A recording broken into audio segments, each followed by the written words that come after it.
नमस्कार दोस्तों, साहित्य समाधान के मंच से मैं डॉक्टर रीता गौड़ आपका हार्दिक स्वागत करती हूँ, अभिनंदन करती हूँ।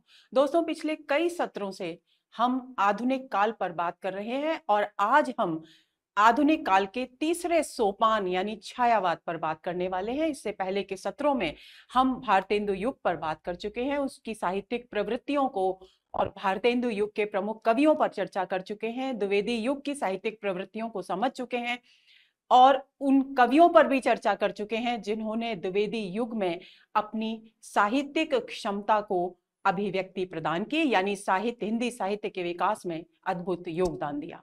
आज के सत्र में हमारी चर्चा का विषय रहेगा छायावाद। छायावाद एक ऐसा शब्द है दोस्तों जो विद्वानों के बीच सबसे ज्यादा विवाद का विषय रहा है, इसलिए इसे हम द्विवेदी युग से तुलना करते हुए समझने की कोशिश करेंगे। तो चलिए शुरू करते हैं आज का सत्र।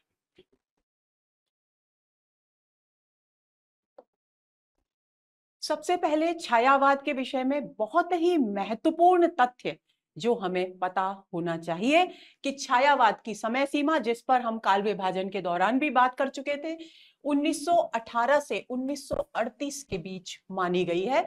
1918 से 1938 के बीच के समय को आप बिल्कुल नहीं भूलेंगे, क्योंकि साहित्य के क्षेत्र में, हिंदी साहित्य के क्षेत्र में ये एक बहुत ही महत्वपूर्ण समय है जो पूर्वकालीन परंपराओं को भी अपने साथ लेकर चलता है और नई स्थितियों को, परिवेश के प्रति सजगता को, परिवेश में जो भी स्थितियां चल रही हैं उनको भी हृदयंगम करता हुआ जन जीवन के बीच से प्रवाहित होता है। ये एक ऐसा समय है। दूसरी बात, छायावादी कविता के विषय में एक बात बहुत अधिक प्रचलित है कि ये दो महायुद्धों के बीच की कविता है। दो महायुद्ध, आप सभी जानते हैं कि दो विश्व युद्ध हो चुके हैं।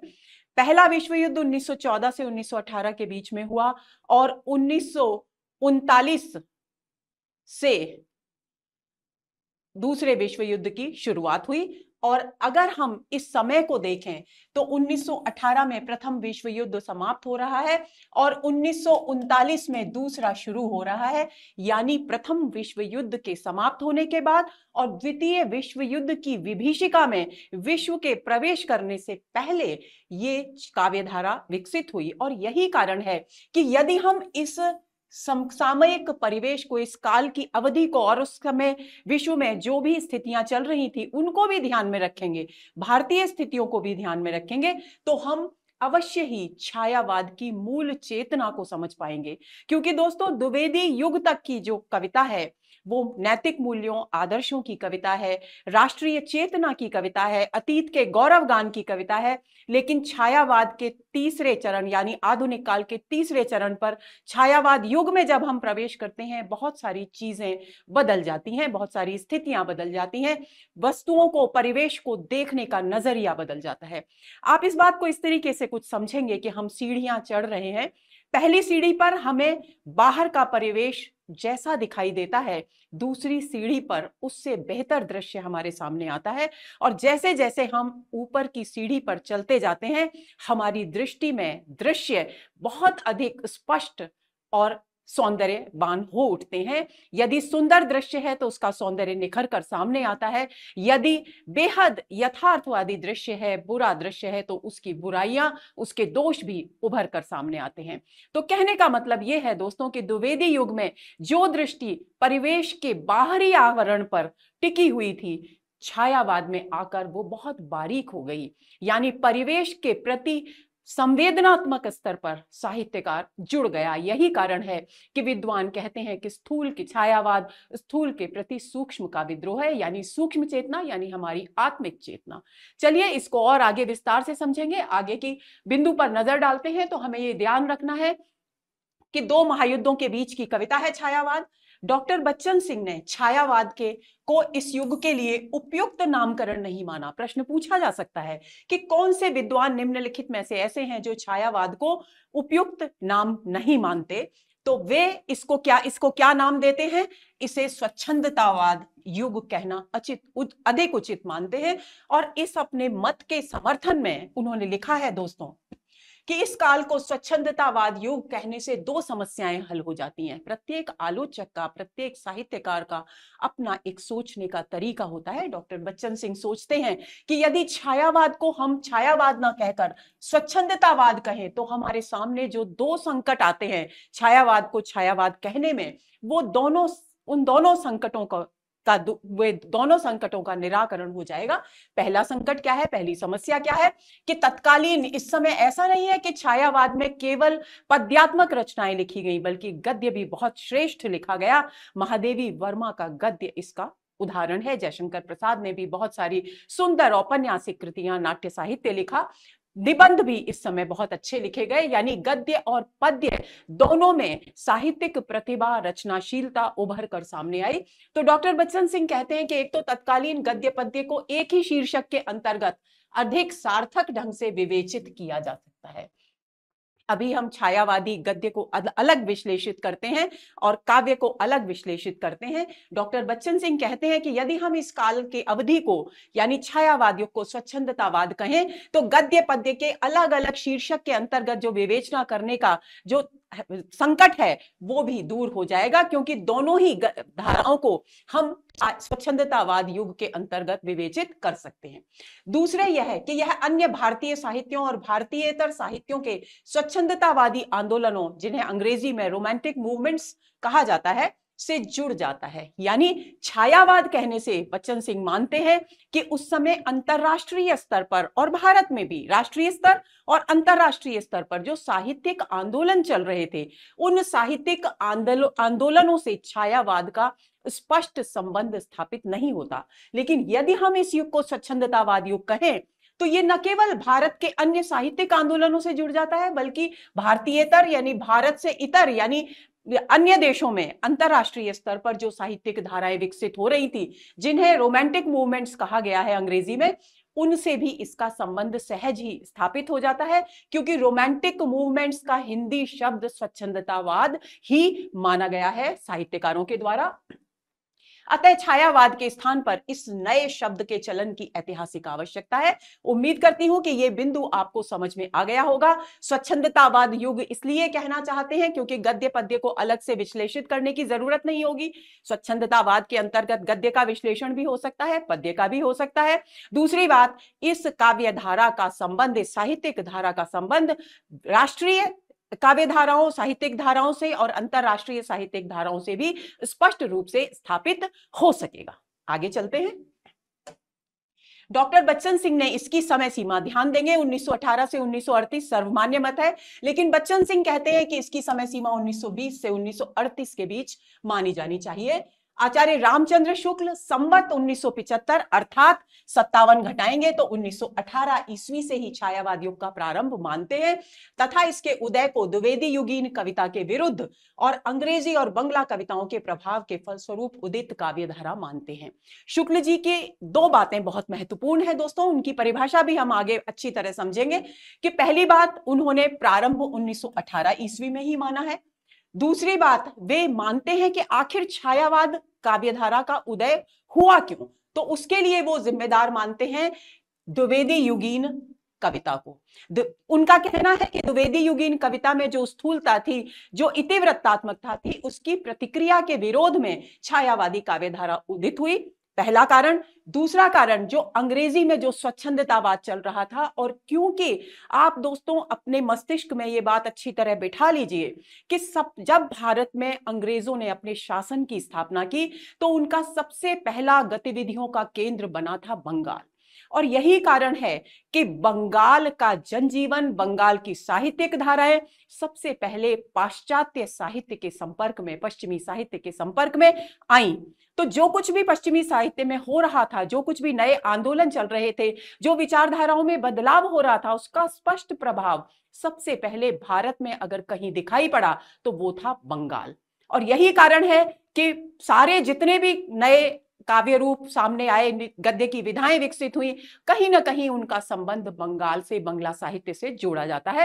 तो शुक्ल जी मानते हैं कि अंग्रेजी और बंगला कविताओं के प्रभाव, यानी जब हम बंगला कविताओं की बात करते हैं तो वे बंगला कविताएं भी किससे प्रभावित है? अंग्रेजी से प्रभावित हैं। तो इन सब के प्रभाव के फलस्वरूप उदित काव्यधारा मानते हैं। यानी शुक्ल जी ने दो कारण माने हैं छायावाद के उदय के। एक तो द्विवेदी युगीन कविता की इतिवृत्तात्मकता के विरुद्ध प्रतिक्रिया, दूसरा अंग्रेजी और बंगला कविताओं का प्रभाव। आगे चलें। आचार्य शुक्ल ने इस काव्यधारा के प्रारंभिक कवियों में, ध्यान देंगे, प्रारंभिक कवियों में किसका नाम लिया है? मैथिली शरण गुप्त, जो कि द्विवेदी युग के कवि माने जाते हैं। लेकिन शुक्ल जी का कहना है कि छायावादी प्रवृत्तियां मैथिली शरण गुप्त की कविताओं से ही अभिव्यक्त होनी शुरू हो गई थी। और दूसरा किस कवि को मानते हैं? मुकुटधर पांडे। और तीसरे मानते हैं बद्रीनाथ भट्ट। इनको वे छायावादी काव्यधारा के प्रारंभिक कवि के रूप में मानते हैं। भूलेंगे नहीं, प्रश्न पूछा जा सकता है। इस संदर्भ में उन्होंने उदाहरण प्रस्तुत किया है इन कवियों की कविताओं का। कौन कौन सी हैं वे कविताएं?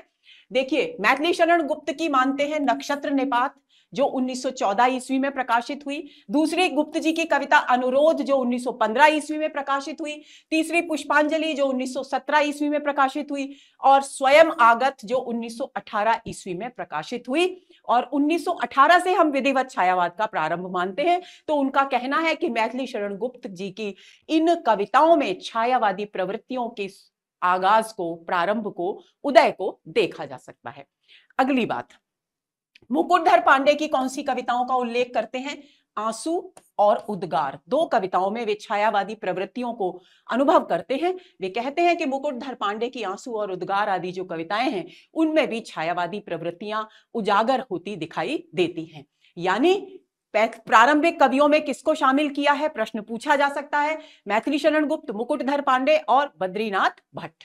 आगे चले।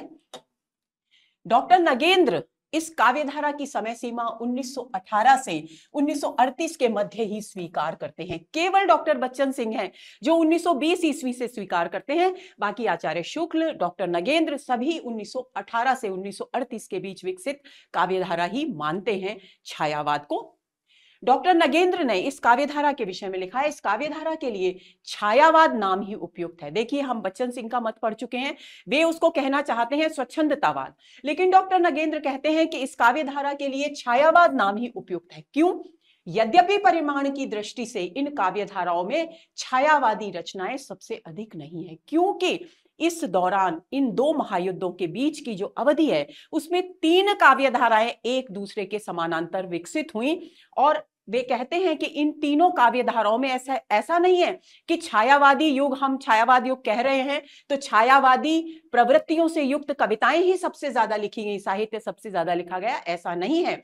लेकिन फिर भी वे निश्चित रूप से इस युग की सर्वाधिक महत्वपूर्ण उपलब्धि है।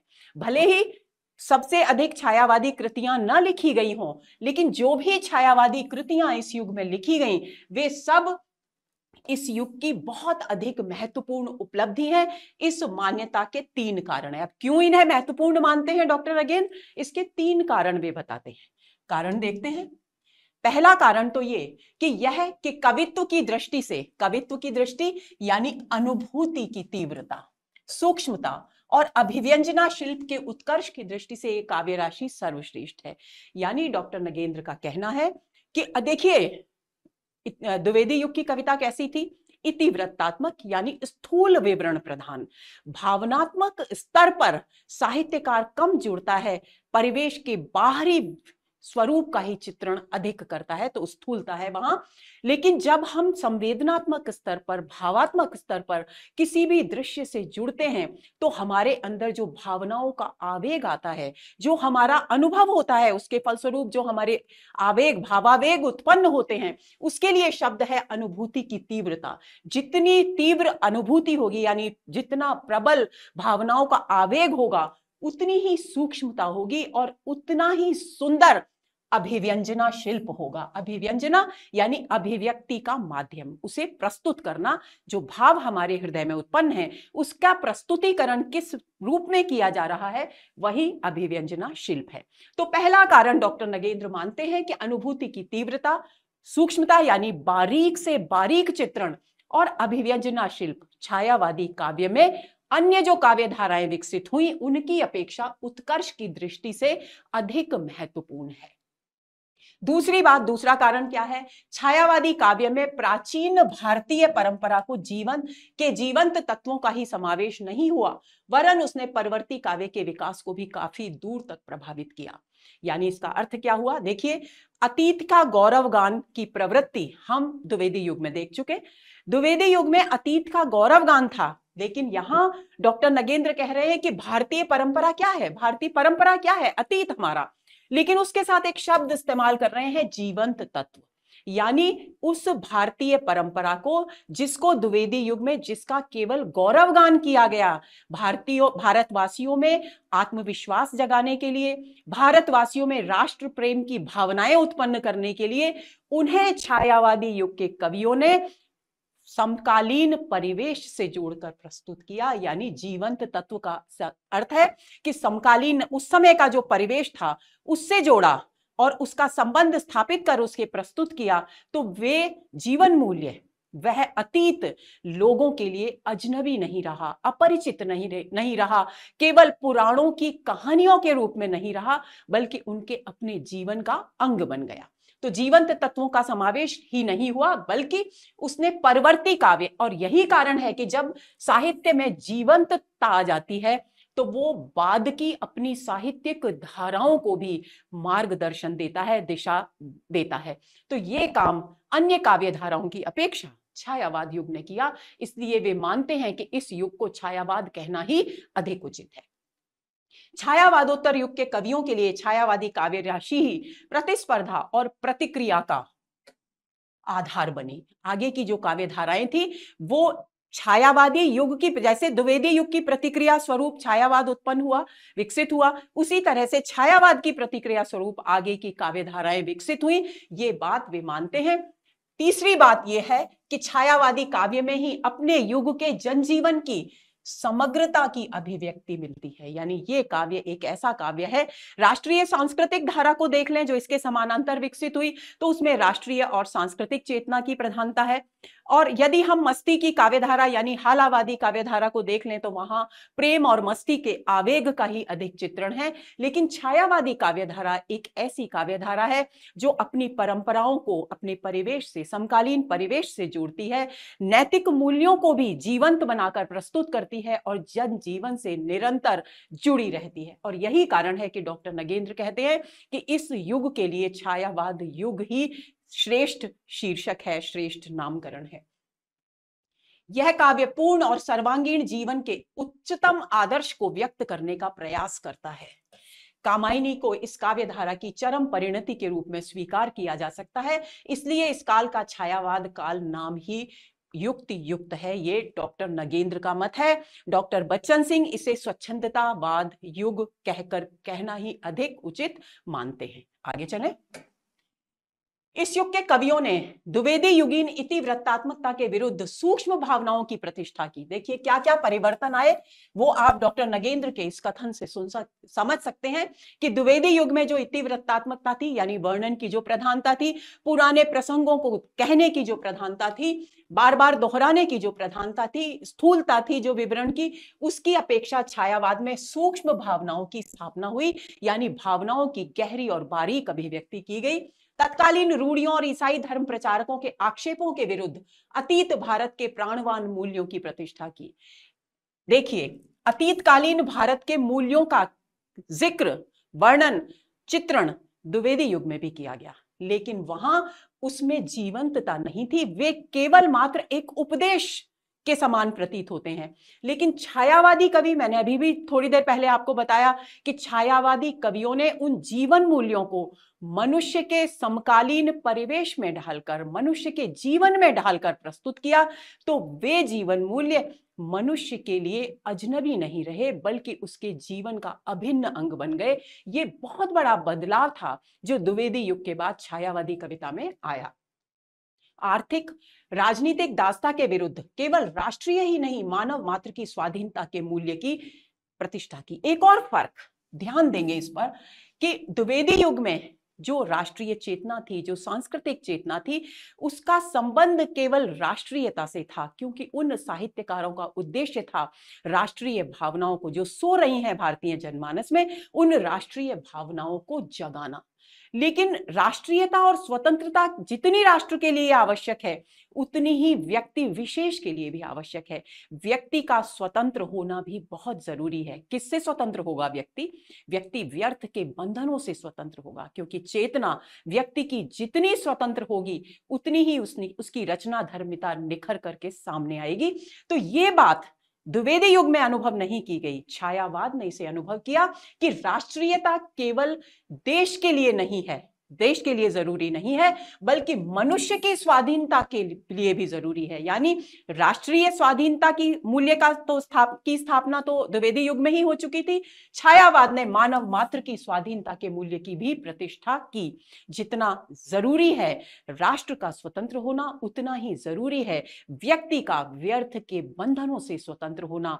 मानसिकता जितनी जो भी हमारी मानसिक जकड़न है उससे मुक्त होना, ताकि हम आधुनिकता को सही अर्थ में अपने जीवन में ढाल सकें, नए दृष्टिकोण से सारे परिवेश का मूल्यांकन कर सकें जो उस समय के लिए बहुत अधिक महत्वपूर्ण था। आगे चलें। इस युग की किसी काव्यधारा में एक प्रयास प्रधान दिखाई देता है। देखिए अब वे पुष्टि कर रहे हैं अपने मत की कि क्यों वे छायावाद कहना अधिक उचित समझते हैं, क्योंकि हालावादी काव्य है तो उसमें प्रेम और मस्ती एक प्रयास प्रधान है, तो किसी में दूसरा राष्ट्रीय सांस्कृतिक काव्यधारा है तो उसमें राष्ट्रीयता और सांस्कृतिक तत्व प्रधान है। केवल छायावादी काव्य में तीनों का संयुक्त समन्वित रूप निर्वाह होता है। यानी छायावादी काव्य में मानवतावाद भी है, सांस्कृतिक चेतना भी है, राष्ट्रीय गौरव भी है, जीवंतता भी है, जीवन की समग्र अभिव्यक्ति भी है। तो सारी प्रवृत्तियां एक साथ यदि हमें इस युग की किसी काव्यधारा में दिखाई देती हैं तो डॉक्टर नगेंद्र का मत है कि वो केवल और केवल छायावाद में दिखाई देती हैं। इसलिए इस युग को छायावाद युग कहना ही वे अधिक संगत और उचित मानते हैं। अब बात आती है, इस युग में एक दूसरे के समानांतर तीन काव्यधाराएं प्रवाहित हुई जिनकी चर्चा मैं अभी प्रसंगवश कर चुकी हूं। पहली काव्यधारा राष्ट्रीय सांस्कृतिक काव्यधारा, इसके प्रमुख कवि, इस पर हम विस्तार से अगले सत्रों में बात करेंगे। अभी हम केवल अपना ध्यान छायावाद की तरफ पर ही केंद्रित करेंगे ताकि हम इस बहुत अधिक महत्वपूर्ण विवादास्पद काव्यधारा के वास्तविक स्वरूप को समझ सकें, उसकी चेतना को हृदयंगम कर सकें। तो देखिए, राष्ट्रीय सांस्कृतिक काव्यधारा के प्रमुख कवियों में है माखनलाल चतुर्वेदी, सियाराम शरण गुप्त, बालकृष्ण शर्मा नवीन और सुभद्रा कुमारी चौहान। इसके बाद दूसरी काव्यधारा छायावादी काव्यधारा, इसके प्रमुख कवि जयशंकर प्रसाद, सूर्यकांत त्रिपाठी निराला, सुमित्रानंदन पंत और महादेवी वर्मा। तीसरी काव्यधारा इस युग में विकसित हुई प्रेम और मस्ती की काव्यधारा, इसके प्रमुख कवि हैं हरिवंश राय बच्चन। इस काव्यधारा को हालावादी काव्यधारा या हालावाद भी कहा जाता है। बालकृष्ण शर्मा नवीन, नरेंद्र शर्मा, भगवती चरण वर्मा और रामेश्वर शुक्ल अंचल वे प्रेम और मस्ती की काव्यधारा के प्रमुख कवि हैं। हिंदी साहित्य में छायावाद शब्द का सबसे पहला, बहुत ही महत्वपूर्ण बिंदु है, छायावाद शब्द का सबसे पहला प्रयोग 1920 में मुकुटधर पांडे ने जबलपुर से प्रकाशित होने वाली एक पत्रिका थी जिसका नाम था श्री शारदा, उसमें अपने लेख में किया। अक्सर परीक्षाओं में पूछा जाता है कि छायावाद शब्द का सबसे पहला प्रयोग किसने किया, तो यदि नाम पूछा गया है तो आपको कंठस्थ कर लेना है मुकुटधर पांडे ने किया। कौन से सन में किया, तो 1920 में किया। किस पत्रिका में किया, श्री शारदा पत्रिका में किया। और श्री शारदा पत्रिका में उन्होंने एक लेख प्रकाशित किया था जो इस पत्रिका में 4 किश्तों में प्रकाशित हुआ था, जिसका शीर्षक था हिंदी में छायावाद। इस लेख में उन्होंने इस छायावाद शब्द का सबसे पहला प्रयोग किया। आचार्य रामचंद्र शुक्ल ने मुकुटधर पांडे को छायावाद का प्रवर्तक स्वीकार किया है। प्रश्न पूछा जाता है अक्सर परीक्षाओं में कि आचार्य शुक्ल किसे छायावाद का प्रवर्तक मानते हैं, तो आपको याद रखना है वे मुकुटधर पांडे को छायावाद का प्रवर्तक मानते हैं। जुलाई 1920 ईस्वी के सरस्वती पत्रिका के अंक में प्रकाशित मुकुटधर पांडे की कुर्री के प्रति कविता को छायावाद की प्रथम कविता माना जाता है। इस बिंदु पर दोस्तों बहुत विवाद है, सभी विद्वानों के अलग अलग मत है। उनमें एक मत यह भी है कि जुलाई 1920 में सरस्वती पत्रिका में मुकुटधर पांडे की एक कविता प्रकाशित हुई जिसका शीर्षक था कुर्री के प्रति। इसे अनेक विद्वान छायावाद की पहली कविता मानते हैं। डॉक्टर नगेंद्र, झरना, जयशंकर प्रसाद का एक काव्य संग्रह जो 1918 में प्रकाशित हुआ। वहीं से छायावादी प्रवृत्ति का प्रारंभ मानते हैं, क्योंकि उन्होंने छायावाद युग का प्रारंभ की समय सीमा क्या मानी है, 1918 से 1938 के मध्य। आचार्य नंदुलारे वाजपेयी झरना को छायावाद की प्रयोगशाला का प्रथम आविष्कार कहते हैं। पूछा जा सकता है प्रश्न कि नंदुलारे वाजपेयी ने या किस विद्वान ने झरना को छायावाद की प्रयोगशाला का प्रथम आविष्कार कहा है, तो आपका उत्तर होना चाहिए आचार्य नंदुलारे वाजपेयी। छायावादी रंग ढंग की कविताएं ऐसा नहीं है कि 1918 से पहले लिखी ही नहीं जा रही थी, 1918 से पहले भी लिखी जा रही थी, प्रकाशित हो चुकी थी। निराला की जूही की कली 1916 ईस्वी में, इस पर भी विवाद है, इसकी हम आगे चर्चा करेंगे।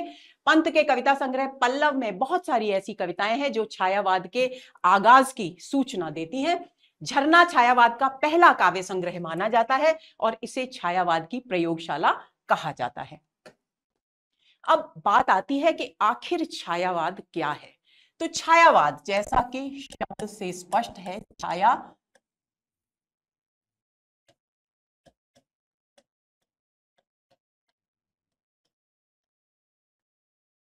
और वाद। वाद तो आप सभी जानते हैं, कोई भी एक वैचारिक दृष्टिकोण वाद होता है, जैसे प्रगतिवाद, प्रयोगवाद, आगे चले। तो छाया क्या है? छाया का शाब्दिक अर्थ अगर हम देखें तो परछाई है, प्रतिबिंब है। तो हम जब कभी धूप में खड़े होते हैं दोस्तों, तो हम अपनी छाया को देखते हैं। तो छाया हमारे इस स्थूल आकार का सूक्ष्म रूप होती है या नहीं? जैसे हमारा शरीर स्थूल है, हमारे अंदर जो आत्म तत्व है, जो चेतना है, वो हमारा सूक्ष्म रूप है। बहुत सारे हमारे धार्मिक ग्रंथों में आत्मा के लिए सूक्ष्म शरीर शब्द का इस्तेमाल भी किया जाता है। तो आप इस बात को ध्यान में रख लें कि जब जीवन के स्थूल विवरण से, परिवेश के स्थूल विवरण से जो काव्यधारा उस परिवेश के, अपने हृदय के सूक्ष्म भावों की अभिव्यक्ति का माध्यम बनी, वही छायावाद कहलाई। अगर हम किसी व्यक्ति को देखकर उसके बाहरी आकार प्रकार की बात करते हैं तो वो है स्थूलता, लेकिन जब हम उसके व्यक्तित्व के गुणों की बात करते हैं तो वो है सूक्ष्मता। यानी हम उसके व्यक्तित्व में, उसके चरित्र में बारीकी से घुस गए हैं। तो वही बदलाव द्विवेदी युग के बाद छायावाद में आया। और छायावाद में क्योंकि बारीकी थी, सूक्ष्मता थी, अनुभूति की तीव्रता थी, जिनकी चर्चा हम आगे भी करेंगे और पहले भी कराए हैं, इसलिए इसे छायावाद कहकर पुकारा गया। छायावाद शब्द विद्वानों के बीच बहुत अधिक विवाद का विषय रहा है। छायावाद हिंदी साहित्य के इतिहास में कटु आलोचनाओं का सर्वाधिक शिकार बनने वाली कविता है। ये वो कविता है दोस्तों जिसकी सबसे अधिक आलोचना हुई, और मेरी समझ से तो इस आलोचना का एक बहुत ही मोटा सा कारण था कि इससे पहले की जो कविता थी, जो काव्यधारा थी, वो नैतिक आदर्शों की काव्यधारा थी, राष्ट्रीय आदर्शों की काव्यधारा थी, जीवन मूल्यों की काव्यधारा थी। और एकदम से उन जीवन मूल्यों और नैतिकता और आदर्श से आगे बढ़कर जब हम कल्पना की, सौंदर्य की, प्रकृति की बात करने लगे, तो स्वाभाविक था कि इस आकस्मिक बदलाव, जो बहुत बड़ा बदलाव था, को आलोचना का शिकार होना पड़ता। और संभवतः यही कारण था कि धीरे धीरे इसे अपनाने में कुछ साहित्यिकों को, कुछ साहित्य जगत को थोड़ा सा समय लगा, लेकिन बाद में सब कुछ विधिवत इसे स्वीकार किया गया, जिसका प्रमाण हमारे सामने है। द्विवेदी युग की इतिवृत्त प्रधान यानी वर्णन प्रधान, गद्य का आभास देने वाली और बहिर्मुखी यानी बाहरी परिवेश का चित्रण करने वाली स्थूल कविताओं की प्रतिक्रिया स्वरूप इस काव्यधारा का उदय हुआ, क्योंकि इसने स्थूल वर्णन की अपेक्षा किसको प्रमुखता दी? सूक्ष्म चित्रण को प्रमुखता दी। उन्होंने अगर प्रकृति चित्रण कर रहे हैं तो प्रकृति के साथ भी अपना तादात्म्य स्थापित किया, अपना संवेदनात्मक जुड़ाव, संबंध स्थापित किया, और उसके फलस्वरूप जो हृदय में भावावेग उत्पन्न हुआ, उसकी बारीक से बारीक अभिव्यक्ति की गई यहां पर। इसी प्रकार से नारी सौंदर्य की बात करें तो वहां भी बारीकी हमको देखने को मिलती है। तो वो सूक्ष्मता छायावादी कविता की प्रमुख विशेषता है। छायावाद में प्रतीकात्मकता, लाक्षणिकता, बिंब प्रधान और रहस्य प्रधान काव्यधारा है। प्रतीकात्मकता यानी किसी भी प्रतीक के माध्यम से अपनी भावनाओं को अभिव्यक्त करना। लाक्षणिकता, लक्षणा शब्द शक्ति आप सभी जानते हैं, लक्षणों के माध्यम से सांकेतिक अभिव्यक्ति करना और इस प्रकार वर्णन प्रस्तुत करना कि पाठक के समक्ष पूरा का पूरा दृश्य साकार हो जाए, बिंब प्रस्तुत हो जाए, वो है बिंबात्मकता। तो ये इसकी प्रमुख विशेषताएं हैं। और इसके अलावा इसमें रहस्यात्मकता, क्योंकि भावनाओं की सांकेतिक अभिव्यक्ति थी, उसके कारण इसमें रहस्याभास की स्थिति भी उत्पन्न हो गई। अब बात आती है परिभाषाओं की। तो सबसे पहले हम देखते हैं आचार्य रामचंद्र शुक्ल ने छायावाद को किस प्रकार परिभाषित किया है। छायावाद शब्द का प्रयोग दो अर्थों में समझना चाहिए। एक तो रहस्यवाद के अर्थ में, यानी वे रहस्यवाद के अर्थ में मानते हैं छायावाद का प्रयोग। दूसरा, उसका संबंध काव्य वस्तु से होता है।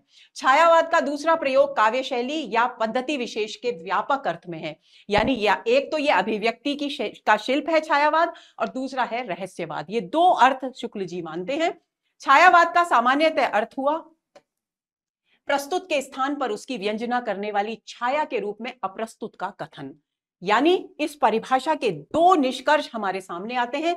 कौन कौन से? छायावाद अभिव्यंजना की एक शैली विशेष है, यानी जो शैली, जो शिल्प, जो अभिव्यंजना पद्धति द्विवेदी युग में स्थूल विवरण तीव्रतात्मकता तक सीमित थी, वो अब सूक्ष्मता की ओर अग्रसर हो गई। ये एक अभिव्यंजना की शैली। और छायावाद और रहस्यवाद को वे एक मानते हैं। कौन? शुक्ल जी। तो इन दो बातों को आप ध्यान में रखेंगे। अगली परिभाषा आती है आचार्य विश्वनाथ प्रसाद मिश्र की। वे कहते हैं अभिव्यंजना का नूतन विधान छायावाद का प्रमुख लक्षण है।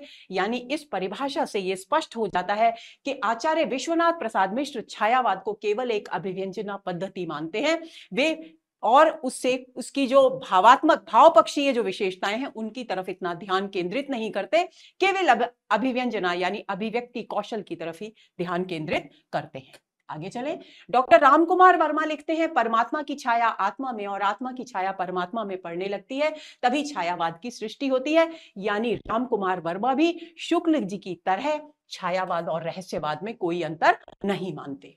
अब बात आती है शांतिप्रिय द्विवेदी की परिभाषा की। वे लिखते हैं छायावाद एक दार्शनिक अनुभूति है। जहां दार्शनिक अनुभूति की बात होती है वहां स्वतः ही अद्वैतवाद आ जाता है, रहस्यवाद आ जाता है। तो यानी यहां भी यही बात घूम फिर कर आ गई है सामने कि छायावाद और रहस्यवाद अभिन्न है, यानी ये एक है। डॉक्टर केसरी नारायण शुक्ल लिखते हैं छायावाद का अपना इतिहास है। इसका मूल बंगला साहित्य के छाया सदृश पद में, यानी बंगला प्रभाव, जो शुक्ल जी पहले कह चुके हैं, बंगला प्रभाव में जो छाया सदृश यानी सांकेतिक भावनाओं की अभिव्यक्ति के जो कविताएं लिखी जा रही थी बंगला साहित्य में, उसका प्रभाव छायावाद पर मानते हैं डॉक्टर केसरी नारायण शुक्ल। ब्रह्म समाज की उपासना का ढंग रहस्यात्मक है। उसके उपासना के गीतों में उस प्रियतम की झलक का वर्णन होता है जिसका उपासक को कभी कभी आंशिक आभास मिलता है। यानी ये रहस्यात्मकता की बात आ गई वापस से। तो उपासना के लिए प्रतीकों का प्रयोग आवश्यक हो जाता है। यानी जब आत्मा परमात्मा के साक्षात्कार की ओर अग्रसर होती है, तो क्योंकि परमात्मा का इतना विराट स्वरूप है, अभिव्यक्ति से परे है, अनिर्वचनीय है, तो ऐसी स्थिति में उस स्वरूप को, उस भावानुभूति को अभिव्यक्त करने के लिए प्रतीकों का सहारा लेना पड़ता है। और जब ये प्रतीकात्मकता यहां आ जाती है तो रहस्यवाद स्वतः ही कविता का अंग बन जाता है। ये कहना है डॉक्टर केसरी नारायण शुक्ल का, क्योंकि इस माध्यम के द्वारा वह दिव्य ज्योति को धूमिल बनाकर आत्मा के साक्षात्कार के उपयुक्त बनाता है। यानी इस प्रकार के प्रयत्न के द्वारा कोई भी साधक यानी या साहित्यकार अपने हृदय में उस परम सत्ता की एक छवि बनाता है। जो छवि क्या होती है? उस वास्तविक सत्ता की एक छाया मात्र होती है, और उसी के माध्यम से वो भावनाओं की अभिव्यक्ति करता है। इसलिए इसे छायावाद कहा गया। उस प्रियतम की अपूर्व प्रतिकृति, वो प्रियतम कौन है? परमात्मा होने के कारण इन प्रतीकों से युक्त कविता का नाम छायावादी कविता पड़ा। यानी छायावाद को केसरी नारायण शुक्ल बंगला के छाया सदृश गीतों और पदों से प्रभावित कविता मानते हैं। दूसरी बात, इसे वो रहस्यवाद की कविता, रहस्याभास की कविता मानते हैं। अब बात आती है आचार्य हजारी प्रसाद द्विवेदी की। वे लिखते हैं छायावाद के मूल में पाश्चात्य रहस्यवादी भावना अवश्य थी। यानी द्विवेदी जी भी ये मानते हैं कि पाश्चात्य पश्चिमी साहित्य जो लिखा जा रहा था उसमें जो रहस्याभास दिखाई दे रहा था, रहस्यवादी भावना दिखाई दे रही थी, उसी के प्रभाव के फलस्वरूप छायावादी काव्यधारा उदित हुई।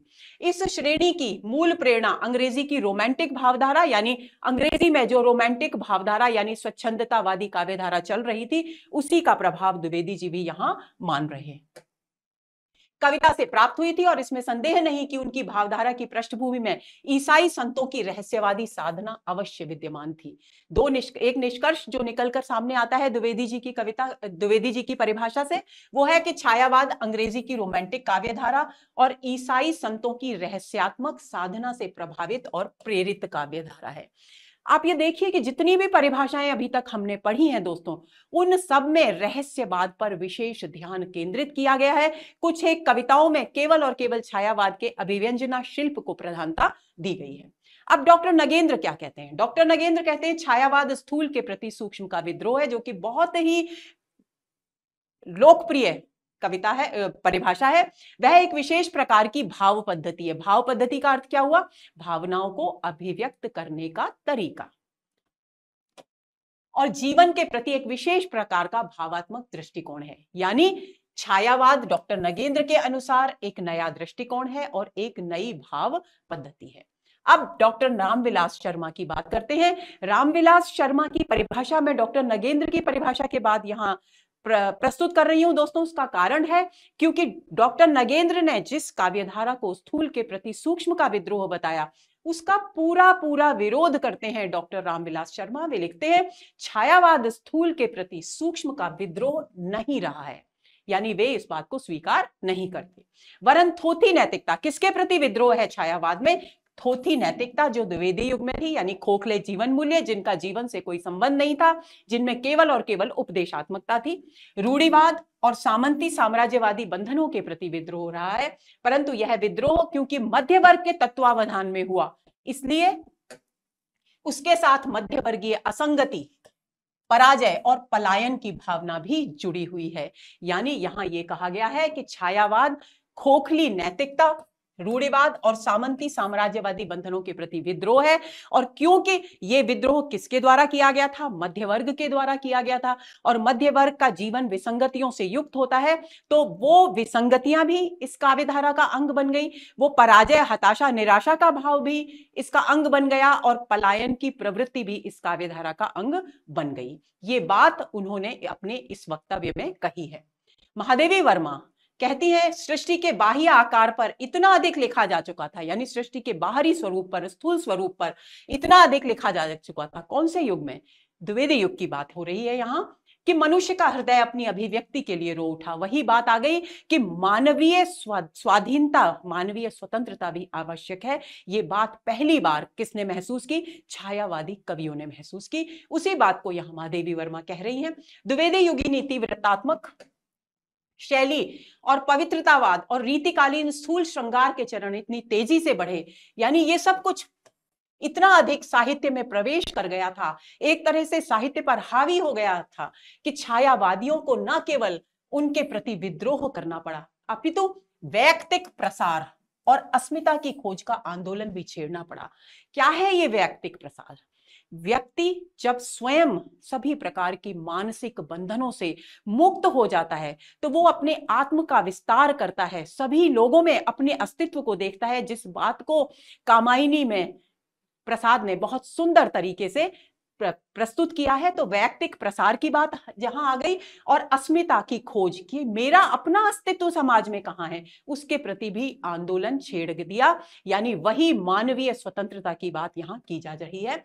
विद्रोह का यह स्वर कला की दृष्टि से पर्याप्त मूल्यवान है, क्योंकि इन कवियों ने वैयक्तिक स्वतंत्रता को वाणी देने के लिए प्रतीकों का प्रयोग किया, भाषा के ऐसे लाक्षणिक, व्यंजनात्मक और वक्रतापूर्ण प्रयोग किए कि पूर्ववर्ती काव्य स्वतः ही हीन से हीनतर भावना का शिकार होता गया। भाव की दृष्टि से व्यक्ति स्वातंत्र्य की भावना प्रबल होती गई। फलतः छायावादी कवि विश्व को अपनी आंखों से देखने का आदी हो गया, और सांसारिक सुख दुख और विरह मिलन वैयक्तिक संदर्भों से जुड़ता चला गया। यानी आत्म विस्तार छायावादी काव्य का एक महत्वपूर्ण बिंदु है, जो महादेवी वर्मा ने इस परिभाषा के अंतर्गत अभिव्यक्त किया है, हम सबका ध्यान उस ओर आकर्षित किया है। यह परिभाषा एक ऐसी परिभाषा है दोस्तों, जो पूरी सभी परिभाषाओं का एक समग्र रूप प्रस्तुत करती है। इसके अगर मुख्य बिंदु पर बात की जाए, तो मानवीय हृदय की अभिव्यक्ति छायावाद का मूल स्वर मानती हैं महादेवी वर्मा।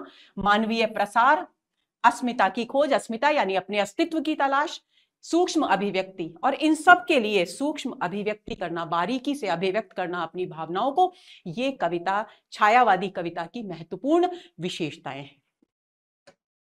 अब बात आती है डॉक्टर हरिचरण शर्मा की परिभाषा की, जो सारी परिभाषाओं की जितनी भी बात हमने की अभी तक, उन सब का समाहार प्रस्तुत करती है। वे लिखते हैं कि छायावाद सूक्ष्म और चेतन शिल्प में बंधा हुआ एक ऐसा काव्य प्रवाह है। देखिए, ध्यान देंगे, सूक्ष्मता की बात पहले कई परिभाषाओं में आ गई, चेतन शिल्प यानी जीवंतता की बात डॉक्टर नगेंद्र ने भी उठाई, महादेवी वर्मा ने भी उठाई, वो भी आ गई। तो यानी उन दोनों कविताओं, उन दोनों परिभाषाओं का यहाँ समाहार हो गया, जिसमें जीवन की बाह्य शक्तियों की अपेक्षा, यानी स्थूल शक्तियों की अपेक्षा, महादेवी वर्मा ने और बाकी सभी विद्वानों ने इस बात पर बल दिया, भीतरी और सूक्ष्म शक्तियों का उद्घाटन किया गया, यानी सूक्ष्म अभिव्यक्ति की गई। इस उद्घाटन में वैयक्तिक मनोभाव यानी व्यक्तिगत भावनाएं भी अभिव्यक्त हुई, सांस्कृतिक दृष्टि भी कवियों की अभिव्यक्त हुई, मानवतावादी चेतना भी अभिव्यक्त हुई, क्योंकि जब व्यक्ति के प्रसार की बात करती है महादेवी वर्मा, तो जो व्यक्तित्व प्रसरित होता है, जिस व्यक्तित्व का प्रसार होता है, वो किस रूप में सामने आता है? मानवतावादी चेतना के रूप में सामने आता है, क्योंकि व्यक्ति स्वयं अपने स्व के दायरे से बाहर निकलकर सृष्टि के कण कण में अपने अस्तित्व को अनुभव करने लगता है, तथा अन्य अनेक अंतर्विरोधी स्थितियों का समन्वित रूप दिखाई देता है। भावात्मक दृष्टिकोण यानी भावपूर्ण दृष्टि से स्थितियों को देखना, यानी संवेदनात्मक जुड़ाव, दार्शनिक अनुभूति यानी रहस्याभास, अस्मिता की खोज से प्रेरित सांस्कृतिक चेतना का बोधक यह काव्य प्रकृति की चित्रशाला में जीवन का संगीत बनकर आया है। यानी प्रकृति की चित्रशाला यानी प्रकृति से जुड़ाव भी है, लेकिन इसमें जीवन का संगीत, जीवन का स्पंदन भी है, क्योंकि ये प्राणवान काव्यधारा है, जीवंत काव्यधारा है, मनुष्य के सुख दुख की अभिव्यक्ति करने वाली काव्यधारा है। निष्कर्ष क्या हुआ इस परिभाषा का? निष्कर्ष हुआ कि जीवन की भीतरी और सूक्ष्म शक्तियों, वैयक्तिक मनोभाव, मानवतावादी चेतना, भावात्मक दृष्टिकोण, दार्शनिक अनुभूति और अस्मिता की खोज से प्रेरित सांस्कृतिक चेतना की कविता है। सारी की सारी जो छायावादी काव्यधारा की विशेषताएं हैं, वो इस एक परिभाषा में, इस एक वक्तव्य में समाहित हो गई हैं। आगे चलते हैं। अब बात आती है प्रमुख विशेषताओं की। हम परिभाषाओं में इतने विस्तृत रूप में इस बात को समझ चुके हैं कि आपको अच्छी तरह से स्वयं ही समझ में आ जाएगा। पहली विशेषता, व्यक्तिवादिता, अर्थात सभी माध्यमों को हटाकर खुलकर अपनी वैयक्तिक स्थिति परिस्थिति की अभिव्यक्ति। यानी छायावाद से पहले सामूहिक अभिव्यक्ति हो रही थी, उपदेशों की अभिव्यक्ति हो रही थी, जो राष्ट्रीयता की भावनाएं हैं उनकी अभिव्यक्ति हो रही थी, लेकिन व्यक्ति की अपनी निजी पीड़ा, उसके अपने सुख दुख की अभिव्यक्ति पहली बार छायावादी काव्य में हुई। जब निराला दोस्तों ये लिखते हैं कि देखता हूं आ रही मेरे दिवस की सांध्य वेला, तो वे अपने व्यक्तिगत पीड़ा को अनुभव करते, उसको अभिव्यक्त करते हैं। तो ये व्यक्तिवाद, जब महादेवी वर्मा लिखती हैं मैं नीर भरी दुख की बदली, ये है व्यक्तिवाद, यानी अपने व्यक्तित्व का प्रसार, अपनी वेदना से बाहर निकलकर सृष्टि की वेदना के साथ समाहित होने की एक ललक, एक प्रयास यहां इस काव्यधारा में दिखाई देता है। दूसरा बिंदु है प्रकृति के प्रति विशेष अनुराग छायावादी कवियों का रहा, चाहे सुमित्रानंदन पंत, जिन्हें हम प्रकृति का सुकुमार कवि कहते हैं, जयशंकर प्रसाद की रचनाएं ले लें, महादेवी वर्मा की रचनाएं ले लें, निराला की रचनाएं देख लें, सभी में प्रकृति के प्रति एक अनोखा अद्भुत आकर्षण हमें दिखाई देता है। यही कारण है कि प्रकृति का आलंबन, उद्दीपन, इसके अलावा मानवीकरण रूप में भी प्रकृति का सुंदर चित्र प्रस्तुत किया गया है। अब क्या है ये मानवीकरण? दोस्तों, ये मानवीकरण की पद्धति कैसे विकसित होती है, कैसे जन्म लेती है, इस बात को समझने की जरूरत है। देखिए, हमने बात की कि छायावादी काव्यधारा वो काव्यधारा है जो प्रकृति के कण कण के साथ संवेदनात्मक स्तर पर जुड़ती है और उसके बाद जो तीव्र आवेग, भावावेग उत्पन्न होता है उसकी अभिव्यक्ति करती है। तो जब संवेदनात्मक स्तर पर जुड़ेगी तो उस जुड़ाव के दौरान कई बार प्रकृति के विभिन्न उपादान कवियों को कैसे प्रतीत होंगे? मानवीय गतिविधियों से युक्त प्रतीत होंगे। और यही कारण है कि वहां जब प्रकृति चित्रण किया जाएगा तो मानवीकरण के माध्यम से किया जाएगा। निराला की जूही की कली कविता इसका उदाहरण है, निराला की संध्या सुंदरी कविता इसका उदाहरण है, प्रथम रश्मि कविता सुमित्रानंदन पंत की इसका उदाहरण है। ऐसे उदाहरणों से पूरा का पूरा छायावादी काव्य भरा पड़ा है। तो प्रकृति के प्रति विशेष अनुराग छायावाद की दूसरी महत्वपूर्ण विशेषता है। आगे चलें। नारी के प्रति पवित्र और पूज्य भाव की अभिव्यक्ति। देखिए, इससे पहले के दौर में कौन सी काव्यधारा थी? रीतिकालीन काव्यधारा, जहां पर नारी को केवल एक भोग्या के रूप में चित्रित किया गया, श्रृंगार के रूप में, माध्यम के रूप में चित्रित किया गया।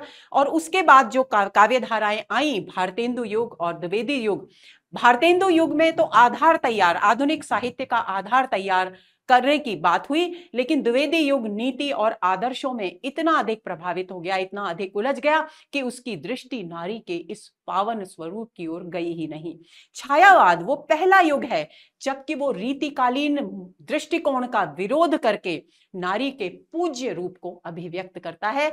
जब निराला कहते हैं वह इष्ट देव के मंदिर की पूजा से, किसी मंदिर में जब पूजा करते हैं तो हमारे हृदय में जैसे भाव आते हैं उसकी छवि देखते हैं नारी में सूर्यकांत त्रिपाठी निराला। इससे अधिक पवित्र दृष्टिकोण नारी के प्रति हो नहीं सकता। अगला बिंदु, प्रणयानुभूति की, प्रेम की भावनाओं की सहज सुंदर सात्विक अभिव्यक्ति यदि देखें तो छायावाद में उभर कर सामने आती है।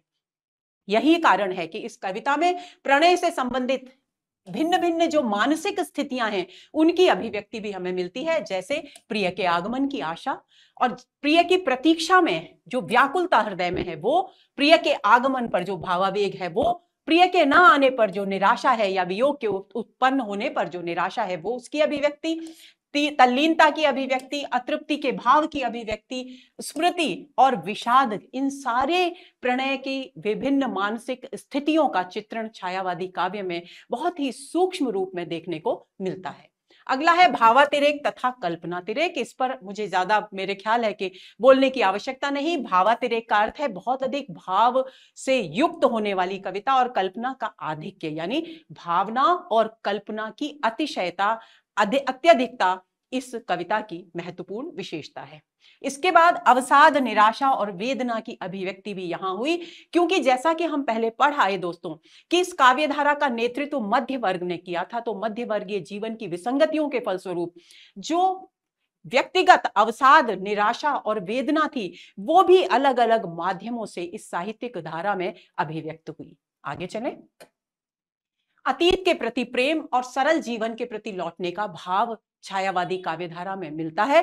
अतीत के प्रति प्रेम द्विवेदी युग में भी था, लेकिन अतीत के प्रति द्विवेदी युग का प्रेम और छायावाद का प्रेम दो भिन्न बिंदुओं पर दिखाई देते हैं।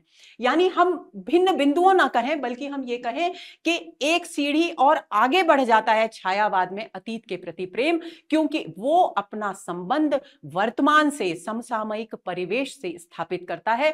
यहां अतीत का प्रेम केवल भारत के गौरवशाली अतीत की अभिव्यक्ति करने के उद्देश्य से है, लेकिन छायावाद में अतीत के प्रति प्रेम इसलिए है ताकि वो अपने वर्तमान जीवन से जोड़कर एक नई दिशा समाज को दे सके, एक नया दृष्टिकोण अभिव्यक्त कर सके।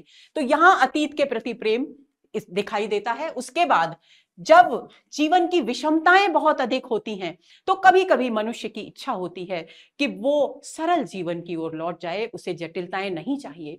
क्यों है ये जटिलताएं? क्यों है छायावादी कवियों में सरल जीवन के प्रति लौटने का आग्रह?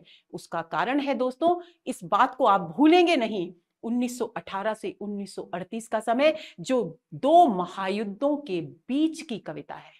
तो जब संपूर्ण परिवेश में ही द्वंद्व है, संघर्ष है, जटिलता है, उलझन है, निराशा है, अवसाद है, पीड़ा है, तो साहित्य भला कैसे इस बात से अलग हो सकता था? तो यही कारण है कि कभी कभी ये जटिलता, ये उलझन जब कवियों के मस्तिष्क पर बहुत अधिक हावी हो जाती थी तो वे सरल जीवन के प्रति लौटने की बात अभिव्यक्त करने लगते थे। प्रसाद की एक कविता है, ले चल मुझे भुलावा देकर मेरे नाविक धीरे धीरे। इस कविता पर बहुत अधिक विवाद साहित्य जगत में हुआ और प्रसाद पर इस कविता के माध्यम से पलायनवादी होने का आरोप भी लगाया गया। प्रश्न पूछा जा सकता है, इस पर ध्यान देंगे आप कि प्रसाद किस कवि पर पलायनवादी होने का आरोप लगाया गया? जयशंकर प्रसाद पर। और कौन सी कविता के कारण? ले चल मुझे भुलावा देकर मेरे नाविक धीरे धीरे। जिस निर्जन में सागर लहरी, अंबर के कानों में गहरी, निश्चल प्रेम कथा कहती हो, तज कोलाहल की अवनी रे। लेकिन यदि हम इस कविता को पूरा पढ़ें तो कवि पलायनवादी नहीं है, कवि उस कर्मस्थली की ओर बढ़ने की प्रयास में रत दिखाई देता है। तो यहां ये बात भी आपको ध्यान में देनी है। इसके अलावा अद्वैत दर्शन की अभिव्यक्ति हुई, निराला तो अद्वैत वेदांती है ही। मानवतावादी जीवन मूल्यों की अभिव्यक्ति हुई। राजनीति में विश्व बंधुत्व, हम अन्य न और कुटुंबी, जब जयशंकर प्रसाद आनंद सर में लिखते हैं, हम कामायनी में, हम अन्य न और कुटुंबी, हम केवल एक हम ही हैं, तुम सब मेरे अवयव हो, तुम में कुछ नहीं कमी है। तो ये विश्व बंधुत्व की भावना है, जन जन में अपने अपना आत्म विस्तार करने की भावना है, जो छायावादी काव्यधारा की एक बहुत ही महत्वपूर्ण विशेषता है। समाज में समन्वयवाद की अभिव्यक्ति, क्योंकि विषमताएं परिवेश में इतनी थी कि समन्वयवाद की अभिव्यक्ति अनिवार्य हो गई, इसलिए छायावादी काव्यधारा में समन्वयवादी विचारधाराओं को अभिव्यक्त किया गया। निराला की बादल राग, जागो फिर एक बार कविताओं, प्रसाद की कामायनी के आनंद सर्ग में यही व्यापक दृष्टिकोण अभिव्यक्त हुआ है। इसके अलावा अभिव्यंजना पद्धति की बात करें तो दोस्तों, चित्रात्मकता, यानी जिस विवरण को पढ़कर चित्र बिल्कुल सामने आ जाए, वो चित्रात्मकता है भाषा की। जब संकेतों में लक्षणों के माध्यम से भावों की बहुत ही प्रभावशाली अभिव्यक्ति की जाए तो लाक्षणिकता। जब अलंकारों के माध्यम से, अलंकार प्रयोग इतना सुंदर प्रयोग हो कि उसके माध्यम से अपने भाव अभिव्यक्त किए जाएं तो अलंकारिकता का प्रयोग छायावादी काव्यधारा की बहुत ही शिल्पगत, बहुत ही महत्वपूर्ण विशिष्टताएं हैं। अब बात आती है प्रमुख कवियों की, तो प्रसाद, निराला, पंत और महादेवी, ये सब इस काव्यधारा के प्रमुख कवि हैं। जयशंकर प्रसाद और महादेवी वर्मा पर, उनके जीवन और कृति परिचय पर चर्चा अलग अलग वीडियोस में चैनल पे मौजूद है, आप उनसे जानकारी प्राप्त करेंगे, इन्हें हम दोहराएंगे नहीं। निराला और पंत के जीवन से संबंधित वीडियोस अलग से आपके लिए अपलोड कर दिए जाएंगे, ताकि आप उनके साहित्यिक जीवन, उनके मूल जीवन और के बारे में, उनकी कृतियों के बारे में गहराई से जान सकें। अब कुछ एक अन्य महत्वपूर्ण तथ्य हैं जिन पर एक नजर डाल लेते हैं।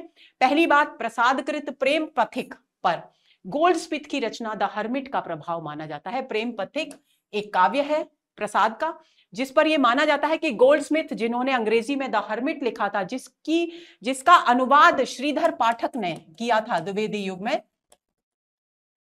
श्रीधर पाठक ने एकांतवासी योगी के नाम से किया था, उसी का प्रभाव यहां इस रचना पर माना जाता है। प्रश्न पूछा जा सकता है, प्रसादकृत आंसू को हिंदी का मेघदूत कहा जा सकता है, प्रश्न पूछा जा सकता है, ध्यान देंगे। रामविलास शर्मा भारत माता की वंदना को निराला की पहली प्रकाशित रचना मानते हैं, इस बात को भी ध्यान देंगे। और एक और बिंदु है निराला की पहली कविता के विषय में दोस्तों, दीर्घ काल तक इस बात को आप हमेशा के लिए अपनी स्मृति में रख लीजिए कि बहुत लंबे समय तक जूही की कली 1916, जिसका प्रकाशन वर्ष बताया किसने, स्वयं निराला ने, जूही की कली को निराला की पहली कविता माना जाता रहा, जिसका रचनाकाल स्वयं निराला ने 1916 बताया था। किंतु आधुनिक शोधों से इसका रचनाकाल 1921 और इसका पहला प्रकाशन 1922 में प्रमाणित हुआ है, इस बात को ध्यान में रखेंगे। इसलिए वर्तमान में 1920 में प्रकाशित जन्मभूमि निराला की पहली कविता है, जो प्रभा नामक पत्रिका में 1920 में प्रकाशित हुई थी। तो इस बात को आप ध्यान में रखेंगे कि निराला की पहली कविता कौन सी है। आगे चले। निराला के गीतिका काव्य संग्रह की भूमिका जयशंकर प्रसाद ने लिखी थी, यह भी एक बहुत ही महत्वपूर्ण बिंदु है, आपको पता होना चाहिए। निराला को छायावाद का शलाका पुरुष कहा जाता है। शलाका पुरुष, शलाका का मतलब होता है एक सलाई, लेकिन यहां इसका हमें प्रतीकात्मक अर्थ लेना पड़ेगा, यानी धुरी, आधार स्तंभ, उस तरीके से आप इसको ले सकते हैं। निराला मुक्त छंद के प्रवर्तक थे, ये आप सभी जानते हैं। परिमल की भूमिका में उन्होंने लिखा, मनुष्यों की मुक्ति की तरह कविता की भी मुक्ति होती है। मनुष्यों की मुक्ति होती है कर्मों के बंधन से छुटकारा पाना, और कविता की मुक्ति है छंदों के शासन से अलग हो जाना। पंत जी को संवेदनशील इंद्रिय बोध का कवि कहा जाता है, यह भी आप ध्यान में रखेंगे। पंत जी की पल्लव काव्य संग्रह को प्रकृति की चित्रशाला कहा जाता है। प्रश्न पूछा जा सकता है, इन सब बिंदुओं पर आपको ध्यान में रहने चाहिए। पंत की परिवर्तन कविता भी पल्लव में ही संकलित है, जो कि उनकी एक बहुत ही महत्वपूर्ण कविता है। पल्लव की भूमिका को छायावाद का घोषणा पत्र, मैनिफेस्टो, छायावाद का मैनिफेस्टो यानी घोषणा पत्र कहा जाता है। युगांत जो उनकी एक अन्य काव्य कृति है, उसको छायावाद युग के अंत का घोषणा पत्र कहा जाता है। पल्लव की भूमिका छायावाद के प्रारंभ का घोषणा पत्र है, युगांत छायावाद के अंत का घोषणा पत्र है। पंत के युगांत युगवाणी और ग्राम्य काव्य संग्रह की कविताओं, शैली और भावबोध पर प्रगतिवादी चेतना का प्रभाव दिखाई देता है। ये बहुत महत्वपूर्ण बिंदु है, इसे भी आप ध्यान में रखेंगे। पंत के युगवाणी काव्य संग्रह की कविताओं पर गांधीवाद और मार्क्सवाद का प्रभाव है। प्रश्न पूछा जा सकता है कि निम्नलिखित में से किस कविता संग्रह पर, पंत जी के किस कविता संग्रह पर गांधीवाद और मार्क्सवाद का प्रभाव है? तो आपको ध्यान रखना है युगवाणी। आगे चलें। चिदंबरा पंत जी की श्रेष्ठ कविताओं का संकलन है, जिस पर उन्हें ज्ञानपीठ पुरस्कार भी प्राप्त हुआ था, और उनके द्वारा लिखा गया लोकायतन महात्मा गांधी के जीवन पर आधारित एक महाकाव्य है, जिसमें भारतीय समाज की स्वाधीनता के पूर्व और पश्चात की कथा का वर्णन किया गया है। महादेवी वर्मा का पहला काव्य संग्रह जो निहार है, उसकी भूमिका अयोध्या सिंह उपाध्याय हरिऔध ने लिखी थी। ये बात भी जानने योग्य है। और सप्तपर्णा एक कृति है, अनुदित कृति है महादेवी वर्मा की, जिसमें उन्होंने ऋग्वेद के मंत्रों का हिंदी का अनुवाद, काव्यानुवाद प्रस्तुत किया है। प्रथम आयाम महादेवी वर्मा की एक अन्य काव्य कृति है, जिसमें उनकी ब्रज भाषा की और खड़ी बोली में रचित जो प्रारंभिक शुरुआती दौर की कविताएं हैं, वे संकलित की गई हैं। इसको भी ध्यान में रखना है। छायावाद की वृहत त्रयी में पंत, प्रसाद और निराला को शामिल किया जाता है, और लघु त्रयी में महादेवी वर्मा, रामकुमार वर्मा और भगवती चरण वर्मा को शामिल किया जाता है। दोस्तों, ये हुआ हमारा आज का सत्र, जिसमें हमने छायावाद की विस्तार से चर्चा की। हमेशा की तरह उम्मीद ही नहीं, पूर्ण विश्वास है कि छायावाद से संबंधित जितने भी प्रश्न आपके मस्तिष्क में होंगे, जो आपको परेशान करते रहे पिछले वर्षों में, उन सब का समाधान हो गया होगा। अगले सत्र के इंतजार में रहिए। नमस्कार।